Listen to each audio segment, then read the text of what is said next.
Hello, hello, hello, and welcome to Fantasy Football Scout and our World Cup coverage. We are carrying on with our team reveals, and today we are going to be talking about Argentina. Now, officially, this is my first stream of this World Cup preview, but unofficially, it isn't.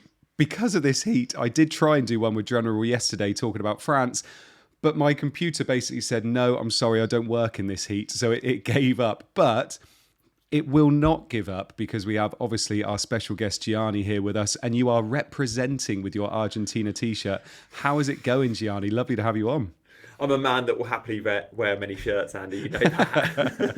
And I You're can't wear also the a one I man that will really take want. them off. Yeah, exactly. How's it going? So yeah, no, all good. I'm buzzing for the World Cup. Like I love the world. The genuine, always for me, international football has been the pinnacle. It's what I am really, really into. When people ask me for my team, I often say country over club. I always do. And all my childhood memories of watching football are Euros and World Cups. So I'm buzzing for the World Cup in North America. And I'm kind of old enough, just about to remember the last one there, 1994. Yeah. I say remember that. My first football memory is my dad's reaction to Roberto Baggio missing the penalty in the 94 final at the Rose Bowl. Whilst I didn't watch the game and I wasn't into football at however old I was, 6, 7 years old, I just remember my dad's reaction, which was Yeah. heartbreak. So yeah, man, back in North America. Was that the Diana Ross kicking the ball at the goal and the goal breaking? And yeah, Yeah, yeah. I can't massively remember it, see. But I mean, I'm assuming we've got you back for the Italy preview. Is that right? Yeah, in 4 years' time. Yeah. 4 years time. Hopefully. Although Fingers crossed. we missed Russia, we missed Qatar, and we missed in the US. But yeah, Mental that though, isn't it? I know we're obviously here to talk about Argentina, but I still can't believe that there are World Cups. I mean, 48 teams in the World Cup and no Italy. Yeah. I still think of Italy being just so synonymous with World Cups, and obviously so many moments you've had. I still can't believe you're not in it.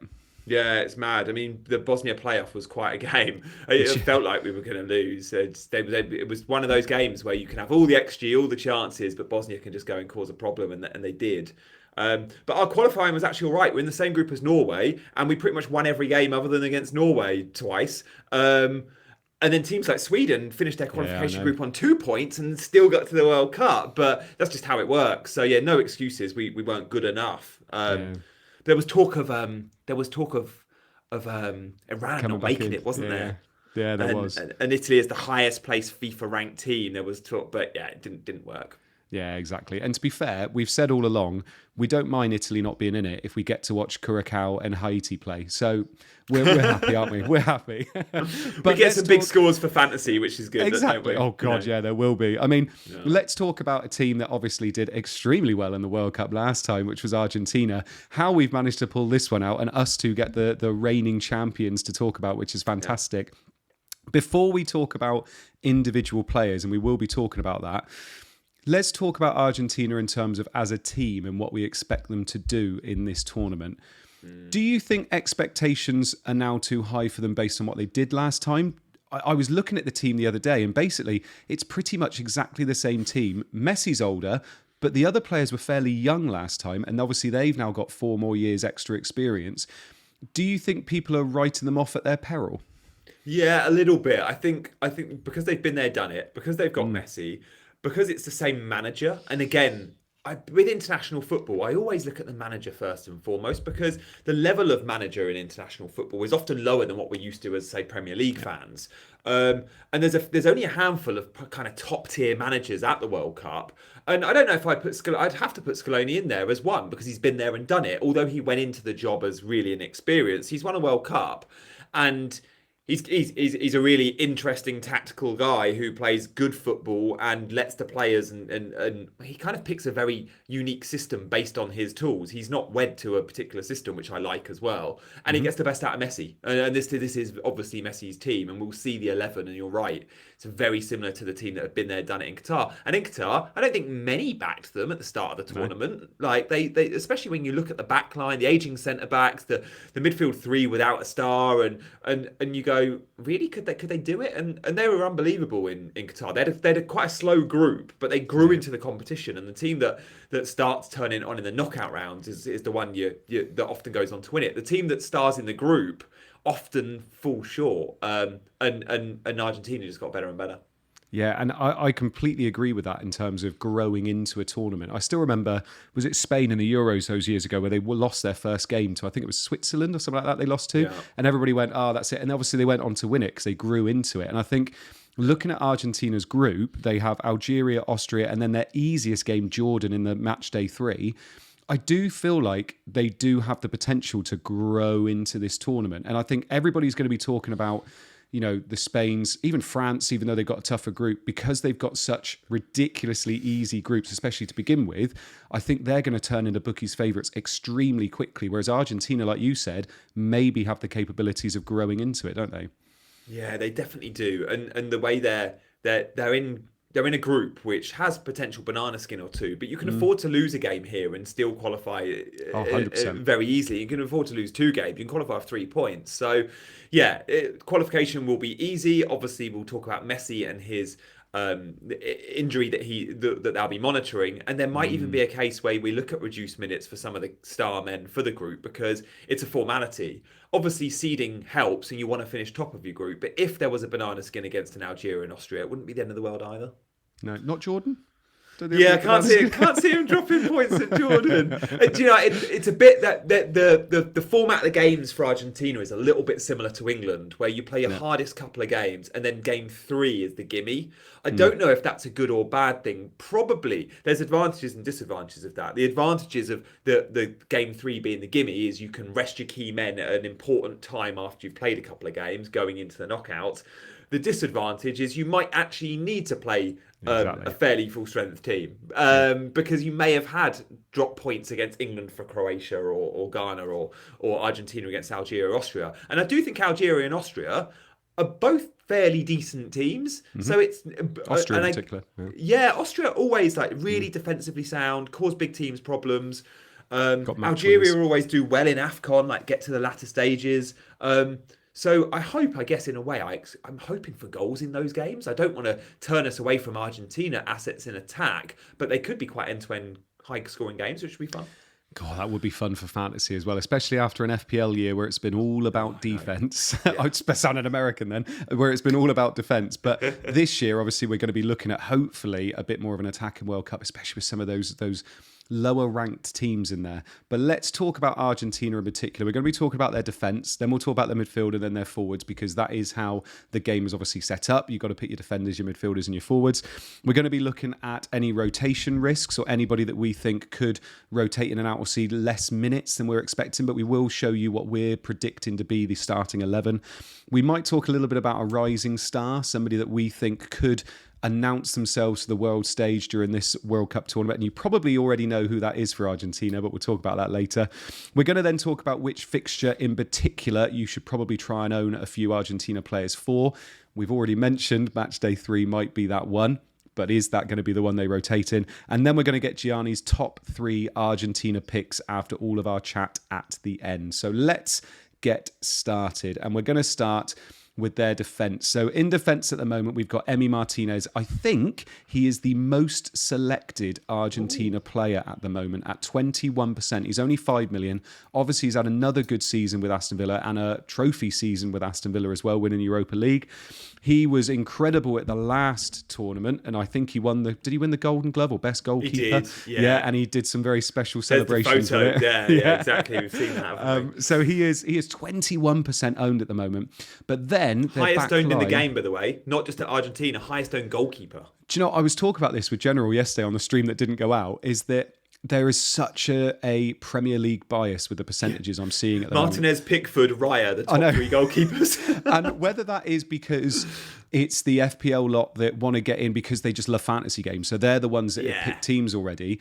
But it's surprising. I mean, Raya is not even going to be starting. Obviously, he's high up there. But the back line are all under 5% owned, but there is obviously some chat to be had about who's starting in the back line. So we've got Molina at right back, 4.4 million, 3.8% owned.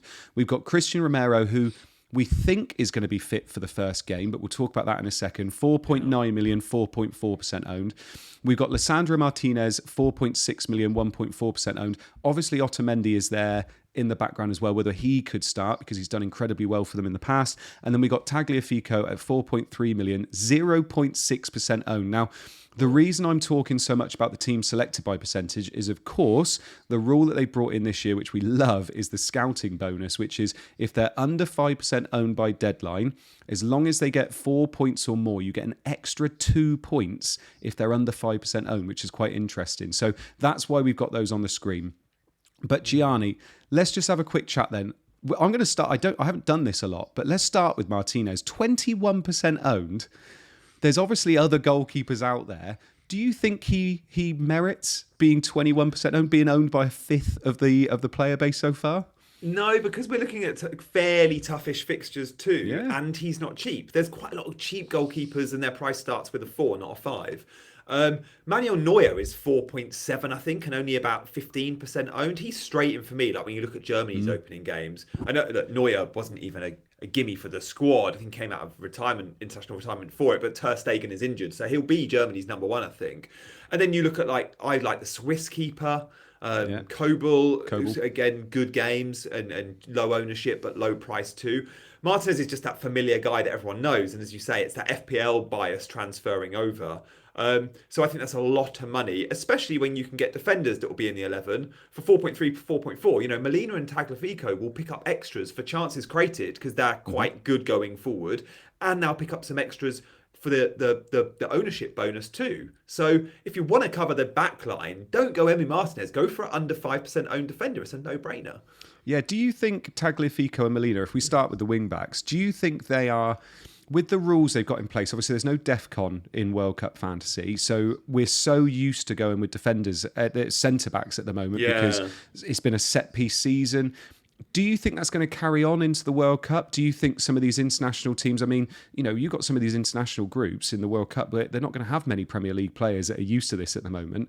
Molina and Tagliafico, they're going to be attacking. We're seeing that a lot of the bonuses and a lot of the extra points are for attacking play. Do you think that's the way you go in this Argentina backline? Yeah, definitely. Like my first draft, and I didn't spend long on it, but all 5 defenders were fullbacks. And I guess that we've just got to change our mindset because we're so used to picking centre backs now. But without DEFCON, there's really no need unless you see the goal threat from, say, a Gabriella in Brazil, for example. I get it. The chance created bonus, I'm not looking now. I can't remember. Is that for attacking players only, or can defenders get the extra chance creation? Do you know what? I'm not sure, actually. Might just be for midfielders. I think it might just be for midfielders, which would be a shame if it is. I mean, as I'm talking, you can check. But if there's an opportunity for fullbacks to pick up extra points there, same with the tackles. I think that's just the tackles is just midfielders. I know that. I'm pretty sure both of those extras are just for midfield, just for attacking players, probably forwards too. But yeah, they're good. The fullbacks are good, and Tagliafico I've always enjoyed watching. The Leon fullback, and the 4.3 million is so cheap. Yeah, it's incredibly cheap and 0.6% owned as well. Yeah. I mean, in respect to the centre backs, we've got Cuti Romero, who missed a lot of the last games of the season for Spurs, even tried to miss the last game because he wanted to go and watch the Argentina Cup final, didn't he? But then you've got Lisandro Martinez. You've also got Otamendi there. Do you think because of the injury to Romero, the fact that Otamendi's there, Lisandro Martinez isn't exactly nailed in that either, it just gives more reason to avoid those centre-backs? Mate, you'll never... So Senesi's the highest owned of all of them, which is a joke, I know, because Senesi's not going to start. And look, if I was picking the Argentina team, I like Senesi, because I think, you know, I think he offers a lot, and I think, especially if Otamendi's going to start, it will be, if everyone's fit, it will be Romero +1. And that'll be Romero plus Lisandro or Romero plus Otamendi. And it's nuts that Otamendi's still around. Even at the last World Cup, I remember thinking... Oh, okay, you were kind of surplus to requirements at Man City, and here you are winning a World Cup like a year later. Well, now we're another 4 years later, and he's still in the mix. So it'll be interesting to see where they go with that centre-back partner for Romero, if Romero's fit. If Romero's not fit, then I don't really love a partnership of Lisandro and Otamendi. And Romero is the leader in that team. Messi's come out on record and said Romero's the best defender in world football a few times. Like, they love him. When he plays for Argentina, he does step up. Obviously, discipline's always at the back of your mind with Romero. But credit where credit's due. He's won a World Cup and he was amazing in that tournament. He's got that level. We just don't often see it at Spurs. So, we hope he's fit. Do you fancy them for many clean sheets in this group? Obviously, Algeria, Austria, and then Jordan in match day 3. Do you fancy them for many clean sheets? Yeah, I could say I wouldn't be surprised to see 2 of 3. Like, I mean, Algeria are quite a fun team, and I think there's always a goal in it with Algeria. Austria, a bit like Switzerland, I always feel like you're more likely to get a clean sheet than a goal from them. So Argentina, Austria could be a kind of what I wouldn't be surprised that was a real low scoring affair. And then Jordan, on paper, you should be getting one. So yeah, given the price points for the fullbacks especially, and the fact that 2 clean sheets are possible, but it'll probably be one. But I don't mind them. I don't mind Yeah. them. Yeah, fair. Let's have a look at some midfielders then, because this is when it starts getting a little bit spicier. So we've got Rodrigo de Paul, who's there at 5.9 million, 0.6% owned. Obviously, he is basically just Messi's bodyguard. So there's not a lot of merit for going for defensive midfielders in this format, because they don't really get any kind of incentive points-wise for going for defensive midfielders. So I think we can probably rule him out. But then we do have Enzo Fernandez, 3.5% owned, 7.5 million. Obviously, you all know a lot about him being a Chelsea fan. Had a very, very productive year for Chelsea, you would say. And then we've got McAllister, who's had a less productive year for Liverpool, 6.6 million and 2.4% owned. But there's every chance to say that these two are pretty much nailed in this team. There are some other midfielders that are knocking up the door to try and get into this team. But if you have a look at those 3, I've already said about De Paul, unless you think I'm wrong about De Paul, how do you feel about these 3? Yeah, I definitely feel like Enzo absolutely nailed. We know that. I wouldn't be surprised if only it's one of 2 here. And so we could see Enzo with McAllister or Enzo with the pool. And I think if we had said 9 months ago, it would be McAllister and Enzo. McAllister would be absolutely nailed. But because he's had quite a poor season at Liverpool, I don't think there's a guarantee per se that he is absolutely in the 11. And obviously DePaul complements the team well. He's more physical, he's a little bit more comfortable playing more defensively, and of course his connection with Messi is unrivaled with club teammates too. Those extra actions for points, by the way, defenders don't get, but midfielders do, forwards don't. So for every 3 tackles, it's +1. Again, I expect, and I haven't looked at DePaul's stats, I expect he tackles quite a lot. We're not sure whether it's tackles or tackles won, because tackles won... interesting. Attempted tackles would be generous, wouldn't it? Because tackles won, it's really rare to get over 2 or 3. Like he might get a point, but it's quite rare to get it. I think in the Premier League, only 1 or 2 people got it all of last year. So it's for a midfielder. So it's really rare. It depends how they do it, because they haven't worded it overly well. So with DEFCON, which rewards 5 different things for midfielders, including tackles, I think it's for DEFCON. Do they count tackles won or attempted? I think it might be attempted, you know. And but yeah, it'll be interesting to see. And then obviously they get the bonus for chances created. 2 chances created, 1 extra point. Enzo will create, especially if it's this lineup with a midfield 3. If it's, we'll speak about another midfielder that will create even more than Enzo and will reduce Enzo's creativity. But if it is De Paul, McAllister, Enzo's the only one that will get the creative bonus quite regularly there, I expect. And we've seen McAllister at Brighton, Mac 10, he can play that role. But for Argentina, knowing Enzo's been so good playing in the 10 this season, or certainly a box crashing 8, it will be Enzo that is given the license, which is why they've priced him at 7.5. The others are so much cheaper. So I actually think Enzo is still the best pick here. I'm assuming, obviously, we haven't spoken about the strikers yet, but they've all got penalty pedigree. Is there any chance, if Messi misses a game, if there's any chance that in Jordan they rotate but Enzo plays, that Enzo's got penalties?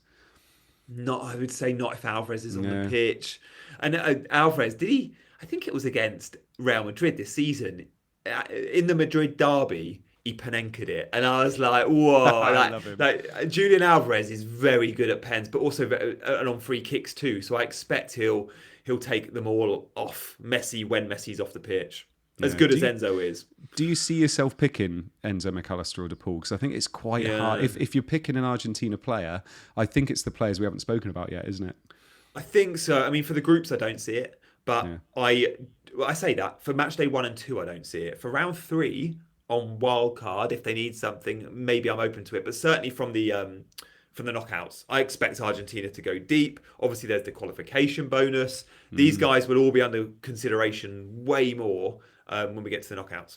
Yeah, I agree. And I mean, when we're talking about players that are under consideration, when we now go on to the forwards, my goodness, you look at the defence and we're thinking, do we really want one of these? Maybe one of those cheap fullbacks. We look at the midfield and we think, probably not where we're going. And then boom, you bring up the forwards and it's just beautiful to look at, because we've obviously got Messi. 10 million he costs in this game, 19.4% owned. We should say that we are still having to track his injury, because he got injured in the last game of this season in America, and obviously we're looking to see whether he's fit for the first game. You would think they'd be absolutely fine without him. So whether they want to not play him in that first game or give him reduced minutes, we'll have to wait to see. Obviously, if he plays, he's on penalties, he's on free kicks, he's got everything there. And he did incredibly well in the last game. Lautaro Martinez is at 8.8 million, 3.9% owned. And then we've got Julian Alvarez at 8.6 million, 14.4% owned. Now, me and Gianni were talking about this quite a lot beforehand, saying, who did we want to put in our starting 11? Gianni wanted somebody else to be in here for very, very good reason. I put this together because I think this will be the most selected out of what everybody's wanting to do with their fantasy teams. It's very rare to see Messi, Lautaro Martinez and Julian Alvarez on the pitch at the same time starting the game, we would probably say, Gianni. Agreed. Like given game state, sometimes at the end of the game, he'll go with that front two of Lautaro and Alvarez. But historically, this manager has never picked from the start Lautaro and Alvarez to play together. They both want to play central. They're both number nines. Now, sure, one of them can go and play out wide, and they're really versatile players. And for those that haven't watched a great deal of either of them, they're very in the Carlos Tevez mold, where you can play him down the middle, but it's high energy, and he's tactically got the discipline to go and play out wide, but it's not his best position. So he picks one of them. Maybe things will be a little bit different, but also when you've got like Lionel Messi in the team, there's no defensive responsibility there from Messi. So to go with two number nines and Messi feels a little bit top heavy, because Messi doesn't have to do anything defensively and they don't want him losing energy there. So yeah, stay tuned for our chat in a minute of a 12th Argentina man that I think might be in the 11, but the group game, the warm-up games will tell us if he is or not, which could disrupt this. And if it's then Lautaro or Alvarez, it's interesting that FIFA have gone 8.8, 8.6, because Alvarez was the guy that got the minutes in the last World Cup from the off, and Lautaro had a huge part to play. It was always one plays 70, the other one plays 20, but more often than not, Alvarez was given the nod down the middle. When we look over the last two seasons, the star man in terms of what they're doing in their league, what they're doing for their club team, and what they even do when they are called up in the international breaks is Lautaro Martinez. Like, he has been the informed number 9. He's been amazing for goals, both Champions League. We've seen Inter get to the final in a couple of times in the last 4 or 5 years. But he's been amazing in Serie A too, and he's very much the leader there at Inter Milan, compared to Alvarez, who, whilst the manager loves him, and we all know how amazing he is, he hasn't had the best of seasons. And again, Diego Simeone, as Argentinian coach at Atletico, often brings him off. Like, he very rarely plays 90. He's not even guaranteed to start every game. And we know he's probably off in the summer anyway. But he doesn't go into this off the back of an amazing couple of seasons like Lautaro Martinez. So I do wonder if Martinez gets the nod. But then I think back to 4 years ago and go, Alvarez Messi, that partnership won them the World Cup. Why would they change it? And I was really unimpressed with Lautaro Martinez last World Cup. Yeah, he missed him. That game where he missed loads of sitters. Yeah, I remember picking him and just thinking, this is a dead on. Like, I remember he was so heavily picked at the beginning of the tournament, and I remember having him and just thought, it's not working. And he did it basically the whole group stage. I think they had one game where he did quite well. And the rest of it, he really struggled. And like you said, it was that connection between Messi and Alvarez that really helped them throughout the whole tournament. And you saw, like, Alvarez obviously was just a mainstay by the end. I mean, if you're looking at those three at the moment, let's pretend they're all fit to start at the beginning. Do you see a world in which you go with Lautaro Martinez or Alvarez over Messi to start with? I mean, it is a hell of a saving, 1.2 million at least. I'd be very tempted to include them at some point in the groups, but I just don't know if it's from the off, because those forward spots are precious. And obviously we're not going to speak about other teams in this video, but when you look at number 9s from other countries and you go, they're absolutely nailed and they're on everything. The problem with Lautaro and Alvarez is you don't get the penalties on top. It's Messi, right? So, and Messi will often be on the pitch. If the friendlies tell us something though, which they might tell us Messi's not fit to start round 1 and 2. They might tell us that Lautaro is going to be given the nod, or they might even tell us that these two can play together if Messi's not in the team. So the friendlies will be really key for minutes here. But again, latter stages of the tournament, like I could definitely back a Lautaro or an Alvarez over Messi if money becomes important. Yeah, nice. I mean, Messi, if it is that he is not available to start the tournament, when do you invest in him? Because I find it really tough to then invest in him for, say, match day 2, because obviously they got Austria, but you're then having to lose somebody to get him in. If they win their first 2 games, how can he play in that game against Jordan? I think if he doesn't play in that first game, there's every chance you don't have him at all in the group stages, isn't there? Yeah, unless you're using 12th man match day 2 and you're tempted to go Messi for Austria. And again, a lot of looking at the 12th man chip and looking at players like Yamal, again, another injured player. We'll know if he's fit. Or Vinicius, because Brazil have a lovely game. Yeah. Vinny Jr., I mean, and he's listed, Vinny's listed as a midfielder, right? Is he listed as a midfielder or a forward? Well, we'll talk about that when our next stream, won't we? Yeah, of course we will. Stay tuned for the Brazil chat, which will be no doubt in a couple of days' time on Scout, guys. Yeah, so it's interesting. I think, it's just a watch this space with that front line. I mean, there is an Argentina player, though, that I'm desperate to talk about, who I think, as soon as the game dropped, and we spoke on WhatsApp, I think within a couple of minutes of the game dropping, hadn't even made a team, hadn't tweeted about anything about the game. I just tweeted a screen grab of this guy's price with the words cheat code, because I was blown off. I was just blown away by the fact that he was in the game at such a huge value price point. You have done so well not dropping his name so far. So go on, Gianni. Tell us about the Como lad. So Nico Paz is the best player in Serie A by some distance. So I'm talking about best player for Como, best player in Serie A. Like he's owned by Real Madrid, but then loaned to Como. I think were able to buy him, but then Real Madrid have got this buyback on him, and they've got a buyback for 10 million euros. So they will activate that, and he will be back, whether it's next season or whether he plays a year of Champions League football for Como before he goes back to Real Madrid. He's only 21 years old. He's born in Spain, but he's Argentinian. He is so good when it comes to all the good stuff in fantasy games, because our currency is goals and assists, and that's what he does. He is full of creativity.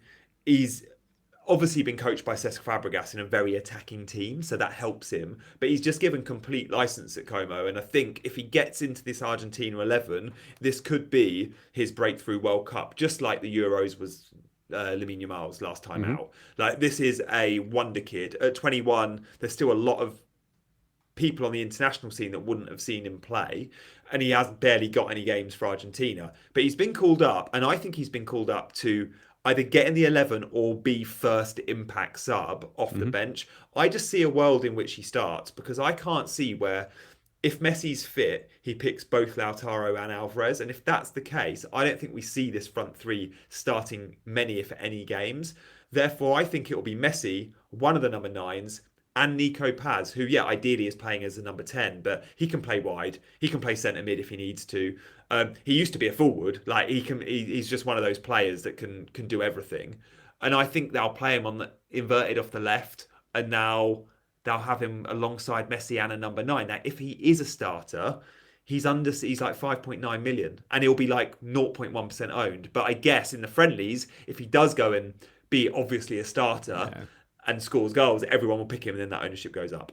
That's the issue with the percentage, with the team selected by percentage rule, isn't it? Is that it only takes one or two things, and all of a sudden those players, to get above 5%, it doesn't take a lot.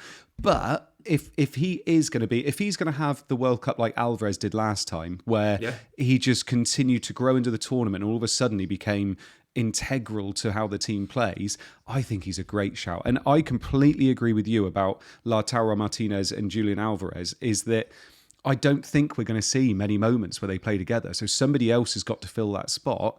And I do agree. I think there's a really good chance Nico Paz could be that lad. I mean, like you've already said, had an incredible season with Como. He's obviously got everything in his locker to be able to do it.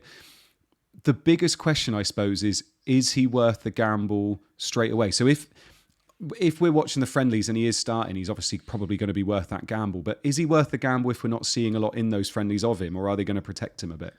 Yeah, I think we have to just swerve him if we don't see him in the Yeah. warm-ups. The warm-ups is so key, not only for minutes, but also just for positioning and like and rhythm and to see what sort of combinations that he goes with. And I want to see Paz on the pitch with Messi and say Alvarez to go, yeah, okay, he's trying to work something out here. This will be his front three. But yeah, let's see. I think we will see it. I'm confident. If you were to if like but I'm often overconfident. What?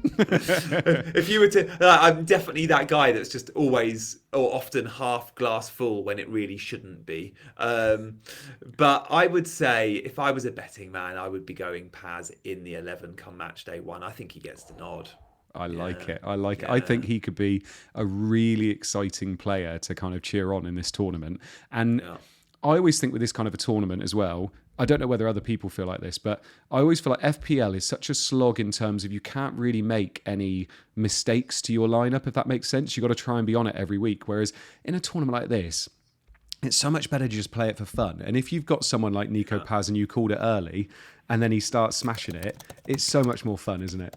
So much more fun. You want those differential gains, and there's yeah. I mean, with a player like Paz, by the way, there is another route to the 11 for him. Like there is a world in which we don't see a midfield three here of Enzo, DePaul, and McAllister. And if he goes with Enzo playing a little bit more of a disciplined role alongside, say, a DePaul in like a not necessarily a double pivot, but Enzo being a little bit more withdrawn, then Nico Paz gets in there. Like he could be the third cog in that machine. So again, I'm curious to see what happens there. I mean, what Argentina have massively got is a shortage of top quality wide forwards. Yeah. So again, does Paz have to play one of those positions as a wide forward? Maybe. But I mean, they've got Nicolas Gonzalez, who's had good moments, but then gone off the boil. They've got Thiago Almada, Yeah. who's got a chance of getting into the 11, and then they've He's the one got who I think could get into the midfield over, say, McAllister. yeah, Yeah. yeah, and yeah, I've seen him in a few predicted 11s. They've got Garnacho, he's not getting in the 11. Oh But then God, no. I don't know how he's even made the squad. But then they've also got Simeone, who is Diego Simeone's son, who plays at Atletico. He's a he used to be a number 9 when he played in Italy, and he got his move to Atletico Madrid to go play for his dad 18 months or 2 years ago, whenever it was. And his dad plays a 4-4-2, and he plays him out wide on the right. So again, he's become a sort of winger wide forward, but is by trade a number 9. So Simeone could be one to watch. Nicolas Gonzalez, I used to really rate, not so much anymore. Almada, as we say, obviously they've got Paulo Dybala. Like Yeah. we know what he can do, but again, injuries are a problem, and he'll be impact sub only. But yeah, there's no standout options in those wide forward roles, which is another reason why I think Nico Paz could get the nod. I like it. I mean, you've heard it here first. If Nico Paz has the tournament of tournaments, then Gianni was the one to call it. Let's have a look very, very quickly then at the fixtures, because we've already mentioned them a couple of times. But the thing about fantasy football is it's not just you're picking a player for 3 games. And obviously, we wildcard after that anyway. But which fixtures do you think we need to most target if you're owning these Argentina players? Because it's worth saying that there are teams, and I mentioned this at the beginning, there are teams that have better fixtures to start with, especially in match day 1 and match day 2. So we're looking at Argentina, Algeria to start with. That's on June 17th. Then we've got Argentina against Austria, which is June 22nd, which is 5 days later. And then 6 days later, it is the Jordan-Argentina game, but that's at 3 o'clock in the morning our time. Cool. When we're looking at those fixtures, we've already mentioned Austria maybe being the toughest of them, Jordan being the real, my goodness, if Argentina have something to play for, that's the one you want to really target. What are you thinking about with these fixtures in terms of when is the time to jump on Argentina players? Yeah, I mean, if we're on wildcard in say round 3, and many will be, that is effectively a free hit, right? Because you then got unlimited transfers after round 3. So it will be about trying to judge what Argentina team do they put out, which will be really interesting because they might go with the reserves. There might be a game to give everyone some game time, and it might be a world in which you go, oh, Paulo Dybala is going to start. Let's go Dybala up against Yeah. Jordan. Why not? Like he'll be on pens. He's on a lot of free kicks. He's brilliant. Um, But that is the fixture we're all going to go after. It's a shame it's a 3 a.m. kickoff, because if we're talking about switching the armband, what are we going to be setting alarms on our phone for 2:55? Yes, we are. I think we probably are. But we won't know that. We'll know the Argentina team, but does that fixture sit on the deadline? We'd have locked in our teams, right? So we're going to have to gamble. Will he play a B team or not with our transfers? But I can see myself punting on a couple of Argentina picks in round 3, whether or not they're the star names of Messi, or they'll be the B team because Argentina have got 6 points already. So we'll have to react. But I must admit, those first 2 games, they do put me off Argentina assets. And I think this pod is hopefully useful to understand more about Argentina and how we might pick them later in the competition. And obviously we'll react to those first few games. But if you rank the first 2 fixtures for every team, Argentina don't feature in that top 10 for projected goals. They don't feature in the top 10 for best clean sheet odds. This is just the first 2 games, remember. And for those that are committing to a wildcard 3 strategy, it's probably worth holding off. But then again, many won't want a wildcard in 3. And if you don't want a wildcard in 3, maybe there's an argument to say go with an Argentina player from the off. Yeah, and we basically had a chat, and we're kind of on the same route as to strategies. There's every chance you get to match day 3 and there's hardly any rotation. You don't have to wildcard, but I think an awful lot of people will get there. Having played so many of these fantasy tournaments before, you get to match day 3, you realise how many teams are through, and they can just put a dead rubber team out. And it kills you because obviously they've got you so many points before. Like if you're investing triple Spain, triple Germany, whatever it is with their easy fixtures, if they win both those fixtures, they're not going to put out an amazing team in match day 3. And then you have to think about what you're going to do. And obviously, if you already know you're thinking about wildcard in that one, then it all works out quite well. I think if Argentina have maybe 1-1 drawn one, and then they've got to put out a team and actually get something, depending on how the group has gone, I think there's every chance we all invest quite heavily in Argentina and against Jordan. That's what we want, is for them to lose to Algeria, and then all of a sudden they have to win that game against Jordan maybe. But even like you said, 3 points can still get you to go through, can't it? Yeah, I know, it's so generous. I mean, Yeah. I think even the last World Cup in Qatar, were they in a group with Saudi? I think they might have been, and they might have dropped points or came close. Like, I remember watching that game and being like, oh, okay, this Argentina team is starting slowly. But yeah, I mean, it's going to be a good team, and it's going to win games, and it's going to pick up points, and it's going to qualify. But we just don't quite know the full setup with Messi's fitness. And it's just really interesting that his ownership's only 20. I assumed people would see the name Messi and just put him in their team regardless of fixtures. Because we do that with him. Like, we both play the Champions League game, and it's a bit like with Mbappe in the Champions League game. He's just a gimme pick because of his name. 10 plus Mbappe, isn't it? Yeah. But this World Cup, because of Haaland, because of Mbappe and Messi and Kane, there's premium assets up front. You're probably only going to have one of those 10 million guys, and it might mean that we have to go without the GOAT. Ronaldo, haven't even mentioned. Go without Messi just for a couple of games. Yeah.